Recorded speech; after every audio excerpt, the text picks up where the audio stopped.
Hello friends, வணக்கம். இன்னைக்கு நம்ம சிம்பிள் present tense பார்க்க போறோம். நான் வருகிறேன், நான் போகிறேன், அவள் வருகிறாள். இந்த மாதிரி சென்டென்ஸ்லாம் இங்கிலீஷ்ல சொல்லணும் அப்படின்னு நினைக்கிறீங்கன்னா அப்ப இந்த வீடியோ உங்களுக்கு தான். ஓகே, ஃபர்ஸ்ட் நம்ம சிம்பிள் present tenseக்கு போறதுக்கு முன்னாடி ஒரு சென்டென்ஸ்னா என்னன்னு பார்ப்போம். சென்டென்ஸ்னா என்னன்னா ஒரு சப்ஜெக்ட் பிளஸ் ஒரு verb, ஓகேவா?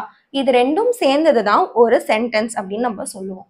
சப்ஜெக்ட்னா இதோ கொடுத்துருக்கேன் பார்த்தீங்களா, இது எல்லாமே subject. I you we they, he she it, அவள் அவன், இந்த மாதிரி வரது எல்லாமே சப்ஜெக்ட் தான், ஓகேவா? ஸோ வேர்ப்னா என்னன்னா இந்த சப்ஜெக்ட் செய்யக்கூடிய செயல்கள். அவள் வருகிறாள், அப்போ அந்த வருகிறாள் சொல்றோம் இல்லையா, அதுதான் வந்து வேர்ப், ஓகேவா? ஸோ ஹீ பிளே, அவன் விளையாடுகிறான். இது ஒரு சப்ஜெக்ட், இது ஒரு வேர்ப். இது ரெண்டும் சேர்ந்தாதான் நம்மளுக்கு ஒரு சென்டென்ஸ் கிடைக்குது. சென்டென்ஸ்ல 3 வகையா நம்ம பிரிக்கலாம், ஓகேவா? ஒன்னு பாசிட்டிவ் சென்டென்ஸ், இன்னொன்னு நெகட்டிவ் சென்டென்ஸ், இன்னொன்னு இன்ட்ரோகேட்டிவ் சென்டென்ஸ். இன்ட்ரோகேட்டிவ் சென்டென்ஸ் அல்லது கேள்வி வாக்கியம் அப்படின்னு சொல்லலாம். பாசிட்டிவா ஒரு சென்டென்ஸை சொல்லுவோம், அப்படி இல்லைன்னா நெகட்டிவா சொல்லணும், இல்லைன்னா கேள்வி வாக்கியமா கேட்போம், ஓகேவா? இதுதான் 3 வகையான சென்டென்ஸ். சிம்பிள் பிரசன்ட் டென்ஸ்ல இந்த 3 வகையான சென்டென்ஸையும் எப்படி சொல்றது, அதை எப்படி நம்ம இங்கிலீஷ்ல பேசுறது அப்படின்றத இந்த வீடியோல நம்ம தெளிவா பார்க்க போறோம். இப்போ நம்ம எக்ஸாம்பிளோட சிம்பிள் பிரசன்ட் டென்ஸ் பார்த்துடலாம், ஓகேவா? இப்போ சென்டென்ஸ் பார்க்கறதுக்கு முன்னாடி ஃபர்ஸ்ட் ஒரு ரூல் சொல்லிடுறேன். அதாவது ஐ யூ வி தே இந்த சப்ஜெக்ட்ஸ்லாம் வந்துச்சுன்னா நம்ம சப்ஜெக்ட் கூட வேர்போட ஃபர்ஸ்ட் ஃபார்ம், அதாவது பேஸ் ஃபார்ம் நம்ம யூஸ் பண்ணணும். ஈ ஷி இட் நேம் இந்த மாதிரி வந்துச்சுன்னா, நேம்னா ஒன்றும் இல்லை, யாராவது ஒருவருடைய பெயர் தான், ஓகேவா? இந்த மாதிரி வந்துச்சுன்னா சப்ஜெக்ட் வேர்ப், அண்ட் இந்த வேர்ப் கூட நம்ம எஸ், இஎஸ், ஐஇஎஸ் இது மூணுத்துல ஏதாவது ஒன்று அந்த வேர்புக்கு ஏத்த மாதிரி நம்ம ஆட் பண்ற மாதிரி இருக்கும், ஓகேவா? இந்த ரூல்ஸ் ஞாபகம் வச்சுக்கோங்க. இப்போ நம்ம எக்ஸாம்பிள்ஸ் பார்த்துடலாம். அவள் வருகிறாள் அப்படின்னா என்ன அர்த்தம்? அவள்னா என்ன? ஷீயா, ஷீ நான் இங்க எழுதிக்கிறேன். வரத்துக்கு இங்கிலீஷ்ல என்ன? கம், ஓகேவா? கம்மும் எழுதிட்டேன். இப்போ பாருங்க, ரூல்ஸ் பிரகாரம் ஷீ வந்திருக்கிறதுனால நம்ம இது மூணுத்துல ஏதாவது ஒண்ணு ஆட் பண்ணணும் வேர்ப் கூட. அப்போ கம் கூட நான் இது மூணுத்துல எது ஆட் பண்ணலாம்? கமெண்ட் பண்ணுங்க பாப்போம். Yes, very good. அப்போ ஷீ கம்ஸ், ஓகேவா? நெக்ஸ்ட் பாருங்க, நான் விளையாடுகிறேன். ஐ, நான்னா ஐ, விளையாடுகிறேன் அப்படின்னா இங்கிலீஷ்ல என்ன அர்த்தம்? பிளேவா, அவ்வளவுதான். இப்போ ஐ வந்திருக்கிறதுனால நான் வேர்ப் கூட எதுவுமே சேர்க்க தேவை கிடையாது, ஓகேவா? நெக்ஸ்ட் பாருங்க, இதுலயுமே நான் தான் இருக்கு, அப்போ ஐ எழுதிக்கிறேன். படிக்கிறதுக்கு இங்கிலீஷ்ல என்னது? ஸ்டடி, ஐ ஸ்டடி அப்படின்னு சொல்லலாம். அப்படி இல்லைன்னா ஐ ரீட், ஓகேவா? சோ ஐ ரீட்ன்றது கரெக்டா இருக்கும், ஓகேவா? இதுலயும் நம்ம வேர்ப் கூட எதுவும் ஆட் பண்ண வேண்டியது கிடையாது, ஏன்னா இந்த இடத்துல நம்மளுக்கு சப்ஜெக்ட் ஐன்னு இருக்கு. நெக்ஸ்ட் செட் ஆஃப் எக்ஸாம்பிள்ஸ் பார்க்கலாம். இப்போ இந்த வாக்கியங்களை பாருங்க, இந்த சென்டென்ஸ்லாம் பாருங்க. அவள் விளையாடுகிறாள், அவள் விளையாடவில்லை, அவள் விளையாடுகிறாளா? அப்போ விளையாடுகிறாள் அப்படின்றது ஒரு பாசிட்டிவ் சென்டென்ஸ், அவள் விளையாடவில்லை அப்படின்றது ஒரு எதிர்மறை வாக்கியம், நெகட்டிவ் சென்டென்ஸ். அவள் விளையாடுகிறாளா அப்படின்றது ஒரு குவெஸ்சன், கேள்வி வாக்கியம், ஓகேவா? இப்ப இதுக்கு எப்படி சென்டென்ஸ் ஃபார்ம் பண்றதுன்னு பாத்திரலாமா? வாங்க. அவளுக்கு இங்கிலீஷ்ல என்ன? ஷீ. விளையாடுறதுக்கு இங்கிலீஷ்ல என்ன? பிளே. நான் என்ன சொல்லியிருக்கேன்? ஷீ வந்துச்சுன்னா வேர்ப் கூட என்ன ஆட் பண்ணணும்? இதுல என்ன ஆட் பண்ணணும் சொல்லுங்க, கமெண்ட் பண்ணுங்க பாப்போம். எஸ், ஷீ பிளேஸ், ஓகேவா? நெக்ஸ்ட் இதே நெகட்டிவ் அண்ட் குவெஸ்சன் சென்டென்ஸ்க்கு நான் ஒரு ரூல் சொல்றேன், ஞாபகம் வச்சுக்கோங்க. இதை நீங்க எப்பயுமே மறக்கவே கூடாது, ஓகேவா? சிம்பிள் பிரசன்ட் டென்ஸ்க்கு நெகட்டிவ் ஆர் குவெஸ்சன் ஃபார்ம் வரும்போது நம்ம ஆக்சிலரி வேர்ப்ஸ் யூஸ் பண்ணணும். துணை வினை சொல் அப்படின்னு சொல்லுவாங்க. அதை நம்ம யூஸ் பண்ணி தான் நம்மளால சென்டென்ஸ் ஃபார்ம் பண்ண முடியும். என்னென்ன ஆக்சிலரி வேர்ப் அப்படின்னு பாத்தீங்கன்னா do, does, ஓகேவா? இந்த ரெண்டு துணை வினைச்சொல் ஆக்சிலரி verbs அப்படி இல்லைன்னா ஹெல்பிங் verbs இதை வச்சுதான் நம்மளால சென்டென்ஸ் ஃபார்ம் பண்ண முடியும். இந்த சப்ஜெக்ட்ஸ்லாம் வந்துச்சுன்னா do யூஸ் பண்ணணும், இந்த சப்ஜெக்ட்ஸ்லாம் வந்துச்சுன்னா does யூஸ் பண்ணணும். ஓகேவா? இப்ப பாருங்க, அவள் ஷியா. விளையாடுறதுக்கு இங்கிலீஷ்ல என்னது? பிளே. நான் என்ன சொல்லியிருக்கேன்? அவள் ஷீ வந்துச்சுன்னா டஸ் யூஸ் பண்ணணும் சொல்லியிருக்கேன்னா, அப்போ ஷீ டஸ். இது ஒரு நெகட்டிவ் சென்டென்ஸ் அப்படின்றதுனால நம்ம இந்த இடத்துல என்ன ஆட் பண்ணணும்? நாட். அவ்வளவுதான் sentence. She does not play. இதை நம்ம எப்படியும் சொல்லலாம்? ஷீ டசன்ட் பிளே அப்படியும் சொல்லலாம். She does not play, she doesn't play, ரெண்டுமே ஒண்ணுதான். இப்ப இது ஒரு நெகட்டிவ் சென்டென்ஸ் ஆகிடுச்சா? நெக்ஸ்ட் பாருங்க, கொஸ்டின் ஃபார்ம். இங்கேயும் என்னதான் இருக்கு? அவள் ஷியா. விளையாடுறதுக்கு பிளே. இப்ப கொஸ்டின் கேட்கும் போது நம்ம டஸ் தான் யூஸ் பண்ண போறோம். அப்ப நம்ம இந்த டஸ் என்ன பண்ணணும்? தூக்கி முன்னாடி போட்டுக்கோங்க. டஸ் ஷி பிளே. அவ்வளவுதான், முடிஞ்சிருச்சு. புரிஞ்சிருச்சா? கொஸ்டின் சென்டென்ஸ் வரும்போது ஆக்சிலரி verbs தூக்கி முன்னாடி போட்டுருங்க. சிம்பிளா முடிஞ்சிடும். ஓகேவா? இப்போ நெக்ஸ்ட் செட் ஆஃப் எக்ஸாம்பிள்ஸ் போயிடலாமா? இப்ப பாருங்க, இந்த 3 எக்ஸாம்பிள்ஸும் பார்க்கும்போது உங்களுக்கு ஃபுல்லாவே தெளிவா புரிஞ்சிடும். அவள் ஆபீஸ் போகிறாள். பாசிட்டிவ் சென்டென்ஸா? அவள் ஆபீஸ் போகவில்லை. இது நெகட்டிவ் சென்டென்ஸ். அவள் ஆபீஸ் போகிறாளா? கொஸ்டின், கேள்வி வாக்கியம். இப்ப இதுக்கு ஃபார்ம் பண்ணலாமா? அவள்னா என்ன? ஷீ. போகிறதுக்கு இங்கிலீஷ்ல என்னது? கோ. She go office. இந்த இடத்துல ஆபீஸுக்கு, வேலைக்கு அப்படின்னு சொல்லும் போது நம்மளுக்கு என்ன வரும்? டு யூஸ் பண்ணணும். ஃபார் வந்ததுன்னா இக்காக. இத பத்தி நம்ம ஒரு வீடியோ போட்டிருக்கோம், அதோட லிங்க் நான் டிஸ்கிரிப்ஷன்ல கொடுக்குறேன், அதை பார்த்துக்கோங்க. ஓகேவா?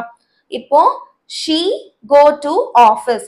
she வந்துச்சுன்னா verb கூட இது மூணுத்துல ஏதாவது ஒண்ணு சேர்க்கணுமா? இந்த இடத்துல நம்ம என்ன சேர்க்கணும் சொல்லுங்க பாப்போம். es goes.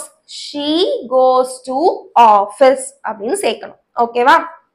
நெக்ஸ்ட் இது பாருங்க, இப்போ உங்களுக்கு இன்னொரு ஃபார்முலா சொல்லி தர போறேன். அதாவது கோஸ் இருக்குல்ல, இத நம்ம நெகட்டிவ் இல்ல கொஸ்டின் ஃபார்ம்ல மாத்தும் போது இந்த கோஸை நம்ம எப்படி பிரிக்கணும்னா, இப்ப பாருங்க, அவள் வந்துச்சுன்னா நம்ம என்ன ஆக்சிலரி verb யூஸ் பண்ணணும்? டஸ் யூஸ் பண்ணணுமா? அப்போ டஸ் பிளஸ் கோ. இப்படி நீங்க இதை பிரிச்சுக்கோங்க. ஏன்னா இந்த இடத்துல நம்ம வரும்போது நம்ம இப்படிதான் யூஸ் பண்ணணும். இந்த மாதிரி ஃபார்ம் நம்ம யூஸ் பண்ண மாட்டோம். இப்ப நான் உங்களுக்கு எக்ஸாம்பிள் எழுதும் போது புரியும் பாருங்க. அவள்னா ஷீ. ஓகேவா? டஸ். ஓகேவா? டஸ் கோ. இந்த கோஸை நான் இப்படி பிரிச்சிருக்கேன். She does go office. ஓகேவா? போகவில்லை நெகட்டிவ் ஃபார்ம்ல இருக்கிறதுனால இந்த இடத்துல நம்ம does not. அவ்வளவுதான், முடிஞ்சிருச்சு. Simple. she does not go. அதே மாதிரி என்ன பண்ணணும்? to add பண்ணிக்கிறோம். ஓகேவா? she does not go to office. இப்ப போன இதுல பார்த்த மாதிரி இங்கேயும் நம்ம என்ன பண்ணிக்கலாம்? does not doesn't மாத்திட்டு இப்ப படிங்க பாப்போம் ஃபுல் சென்டென்ஸ். இப்ப சொல்லுங்க பாப்போம், இல்ல எனக்கு கமெண்ட் பண்ணுங்க. she doesn't go to office. Negative sentence ஆயிடுச்சா? இப்ப இதே மெத்தட வச்சு क्वेश्चनக்கு வாங்க பாப்போம். क्वेश्चन நான் என்ன சொல்லிருக்கேன்? ஆக்சிலரி verb தூக்கி முன்னாடி போட்டுறணும். ஃபர்ஸ்ட் அவள்னு இருக்கா, அப்போ does வரும். doesன்றத தூக்கி முன்னாடி போட்டுருங்க. does. அவள்னா என்ன? she. does வந்துருச்சு. இன்னும் நம்மளுக்கு என்னதான் போடணும்? நம்ம verb மட்டும் தான் போடணும். அப்போ go office. to office. இதுல இருக்கிறதே தான் அப்படியே நம்ம இங்கேயும் பண்றோம். பட் நெகட்டிவ் சென்டென்ஸா இருக்கும்போது நாட் யூஸ் பண்றோம்.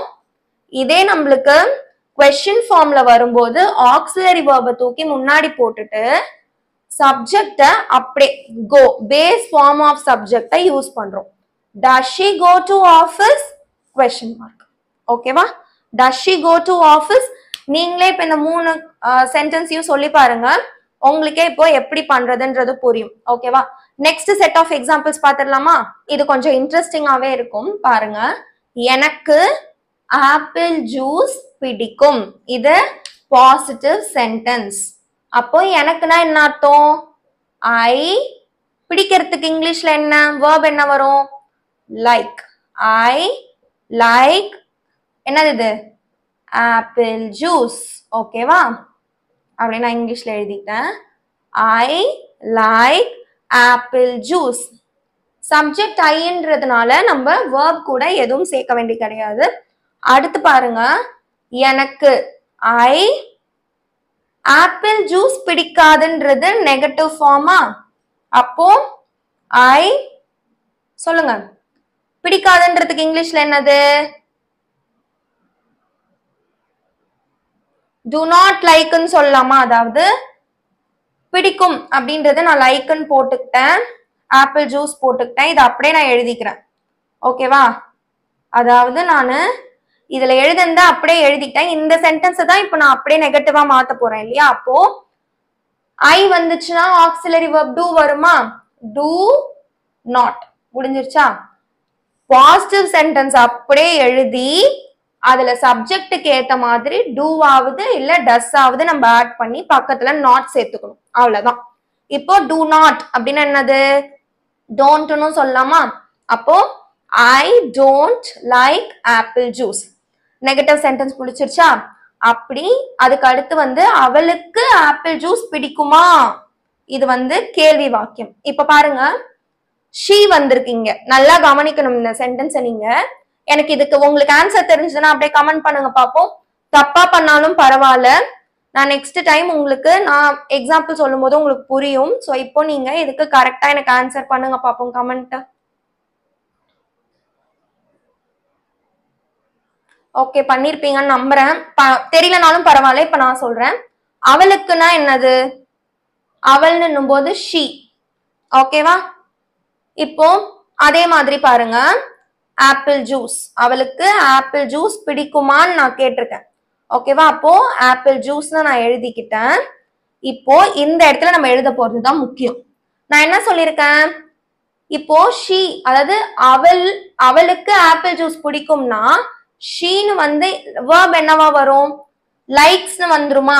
ஏன்னா she வந்துச்சுன்னா நானு verbக்கு ஏதாவது ஒண்ணு இதுல ஆட் பண்ணும். அப்போ லைக்ஸ் நான் இப்ப எப்படி பிரிப்பேனா does பிளஸ் லைக் எப்படின்னு நான் பிரிப்பேன். அப்போ she வந்ததுன்னா லைக்ஸ்னு வரும். லைக்ஸ நான் இப்ப இது கொஸ்டின் ஃபார்ம்ல இருக்கிறதுனால நான் இப்போ does பிளஸ் லைக்னு பிரிச்சுட்டேன். சோ இப்ப அப்படியே இதுல எடுத்து போடுங்க பாப்போம். does முன்னாடி வந்துரும், question formனா auxiliary verb முன்னாடி வந்துரும். does she like apple juice? question mark. simple. முடிஞ்சிருச்சா? சரி, ஓகே. இப்ப நான் உங்களுக்கு இன்னொன்னு சொல்லி கொடுத்துறேன். ஃபேக்ட் சொல்லும் போது, அதாவது தாஜ்மஹால் பத்தி பேசும்போது, சைனா வால், அதாவது ஏதாவது ஒண்ணு யூனிக்கா இருக்கு பாத்தீங்களா? சோ அந்த மாதிரி காமனான ஃபேக்ட்ஸ் பத்தி பேசும்போது, the sun rises in the east. Taj Mahal is a monument. Taj Mahal is one of the 7 wonders of world. இந்த மாதிரிலாம் நம்ம சொல்லும்போது அது சிம்பிள் பிரசன்ட் டென்ஸ் தான். புரியுதா? ஏதாவது ஒரு ஃபேக்ட், இத மாத்தவே முடியாது, நேச்சர், இந்த மாதிரி சென்டென்சஸ்லாம் வரும்போது அதுவுமே வந்து சிம்பிள் பிரசன்ட் டென்ஸ் தான். ஓகே, இப்போ நான் உங்களுக்கு ஒரு டெஸ்ட் கொடுக்க போறேன். இதுக்கு நீங்க எனக்கு கமெண்ட்ல ஆன்சர் பண்ணணும். யார் யாரெல்லாம் ஆன்சர் பண்ணிருக்கீங்களோ அவங்களுக்குலாம் இப்பயே நான் கங்க்ராட்ஸ் சொல்லிக்கிறேன். அண்ட் நெக்ஸ்ட் வீடியோல அதுக்கான ஆன்சரையும் நம்ம பார்த்துடலாம். ஓகேவா? ஸோ ஃபார் எக்ஸாம்பிள் உங்களுக்கு ஏதாவது நான் ஒரு சென்டென்ஸ் கொடுக்குறேன். நான் வந்து இந்த வேர்ப்ஸ் வச்சு தரேன், இந்த சப்ஜெக்ட்ஸ் வச்சு தரேன். ஏன்னு பாத்தீங்கன்னா நீங்க இது ஆட் பண்றதுலாம் உங்களுக்கு கரெக்டா ஆட் பண்ண தெரியுதா, ஆக்சிலரி வேர்ப் ஆட் பண்றீங்களா அப்படின்றத பார்ப்போம். ஓகே, ஃபார் எக்ஸாம்பிள் அவளுக்கு இல்லனா அவள் புதுச்சேரி போகவில்லை. அவள் புதுச்சேரி போகவில்லை. இது வந்து பாசிட்டிவ் சென்டென்ஸா, நெகட்டிவ் சென்டென்ஸா, கொஸ்டினா, இதுக்கு நம்ம ஆக்சிலரி வெர்ப் யூஸ் பண்ணணுமா பண்ணக்கூடாதா இதெல்லாம் பாத்துக்கோங்க. அவள் புதுச்சேரி போகவில்லை. இப்பே நீங்க அப்படியே கமெண்ட் பண்ணிடுங்க. ஓகேவா? என்ன சென்டென்ஸ், அது எப்படி வரும் எல்லாமே கமெண்ட் பண்ணிடுங்க. ஓகேவா? ஸோ உங்களுக்கு எனக்கு தெரிஞ்சு நான் உங்களுக்கு சிம்பிள் ப்ரெசன்ட் டென்ஸ் ஃபுல்லாவே க்ளீன் அண்ட் கிளியரா சொல்லி கொடுத்துட்டேன். ஸோ நம்ம டென்சஸ் ஃபுல்லா பார்த்து முடிச்சுட்டு நம்ம ஒரு டெஸ்ட் சீரீஸ் மாதிரி கொண்டு போகலாம். அதுல நீங்க தான் வந்து எனக்கு ஆன்சர் பண்ண போறீங்க. நீங்க கமெண்ட்லயே சொல்லிட்டு வரலாம். ஓகேவா? ஸோ நான் கொஸ்டின்ஸ் எழுதிடுவேன். நீங்க எனக்கு கமெண்ட்ல லைன் பை லைனா நான் கொஸ்டின்ஸ் ஆன்சர் கேட்க நீங்க எனக்கு சொல்ல போறீங்க. ஓகேவா? ஸோ தேங்க்ஸ் ஃபார் வாட்சிங் ஃப்ரெண்ட்ஸ். ஸோ இன்னைக்கு நம்ம பார்ட் 4 முடிச்சிட்டோம். So I hope this will be very very useful for you. Because tenses இல்லாம நம்மளால இங்கிலீஷ்ல எதையுமே நம்மளால ரன் பண்ணவே முடியாது. So it is very very important for us. So அதனால நெக்ஸ்ட் வீடியோவில் நான் உங்களை பார்க்குறேன். அண்ட் தேங்க்ஸ் ஃபார் வாட்சிங். வீடியோக்கு ஒரு லைக் பண்ணிக்கோங்க, சேனலுக்கு சப்ஸ்கிரைப் பண்ணிக்கோங்க. ஓகேவா? தேங்க்ஸ் ஃபார் வாட்சிங். பாய்.